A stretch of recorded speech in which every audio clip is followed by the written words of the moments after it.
Hi, my name is Frank Strong, and I work here at the Central Iowa Center for Independent Living. And I have a very special guest here today. Her name is Renee Johnson, and she's working as an intern with us. Do you want to tell us a little bit about your internship here?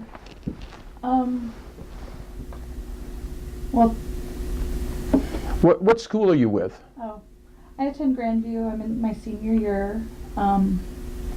I've been interested in working with people who have disabilities and difficulties, partly because I'm a mom of 2 children who are in the autism spectrum and have epilepsy. Okay.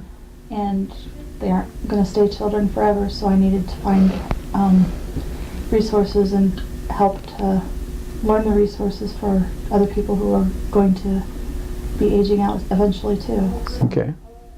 So you're here to learn about a Center for Independent Living, and you've been working on several projects, I know here. One was to do some training in the field, right? Assistive technology? Yes. Right now I'm working on a PowerPoint presentation that will have video clips embedded so that the person wouldn't have to click onto a link and go to a separate web page to watch the video clip. It would be all one piece. Mm-hmm. And that way it doesn't, like I said, clip Okay. to another place. And Very good. Now, you've been booking some of these trainings here in the community, right? yes, I have. Okay. You've contacted, I know, several places. I think you have one scheduled for Stonecrest, is that right? Yes, April 7th. Oh, okay.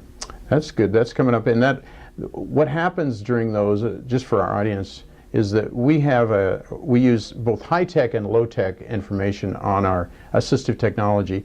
First off, we explain what a Center for Independent Living is, and then we explain the philosophy, and then we talk a little bit, we define what assistive technology is. So Renee's just done a terrific job on this PowerPoint, really created a great piece for us to use. And what's nice about the PowerPoint is that we can interrupt it and we can discuss it, because some people want to ask some questions when the question arises during the presentation. So now you've also done some other work. You were telling me that you were working on situations like at school, some group activities, right? Yeah, I've attempted to get some group presentations done, but I haven't had any success yet on that. But you had one recently on cognitive, and there was one with your group, right?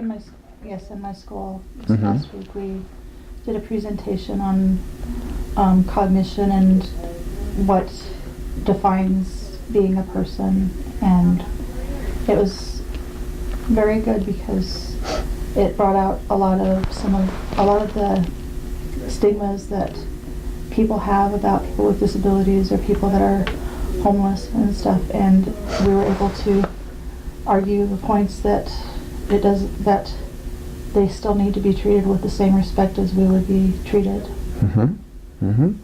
Well, I think that topic is so right on with what we do here in our independent living philosophy. That's part of the reason why we're non-residential, is so that we help people identify places they want to live, not where we want them to live. And so they can make choices, and we empower people to make those choices. That's why we call our folks consumers, so it's consumer choice. Mm-hmm. And so what you're doing there at Grandview is such a nice fit with what we're doing here in terms of assistive technology. For example, when we present some assistive technology, we do not tell somebody they need to go to ABC company to buy that technology. We say this is an option, and in fact, a lot of times we use the technology ourselves, and we'll say this company's really good and this company's not so good. But you decide. Maybe you want a feature that is offered by this company that we wouldn't necessarily trade with.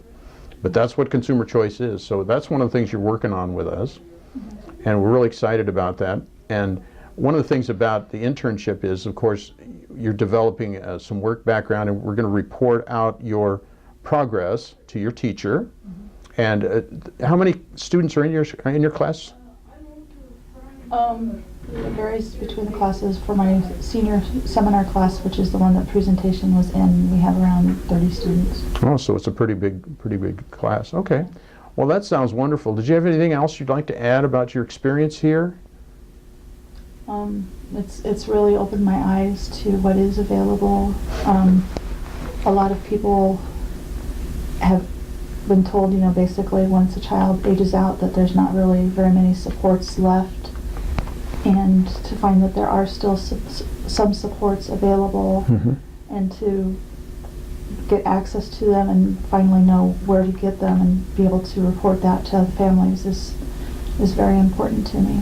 That's wonderful, because as we've talked about in our other videos, the 4 core services here at the center are independent living skills training, peer support, advocacy, and information and referral. But there's a couple other core services that we provide that are not necessarily required, but transition is one of them. So that's something we've been working on for many years, and transition is such a critical phase to move from the K through 12 into adulthood. And so that's one of the issues that independent living has worked on and we work on. And I'm glad that you're helping us to bring an extra focus on that area. So good on you for that. Okay? Okay. All right. Well, folks, did you have anything else you wanted to add, Renee? I do know too that I've, in the assistive devices PowerPoints, I've also placed information about service animals and emotional support animals, because I do know that there are a lot of studies that have shown that having a pet of some kind can help decrease symptoms of having mental illness or having any type of illness. That it lowers blood pressure, it increases dopamine, so it helps them feel less pain. Right. And I guess I'd like to just share that we'll probably put together a separate video on that topic, because it is a big topic and affects many people with disabilities. But for right now, I just want to thank you for all of the work you're doing here, Renee. You're doing a great job for us as an intern. And I want to thank the audience for tuning in today, and we've got another video coming up. Thanks. Thanks.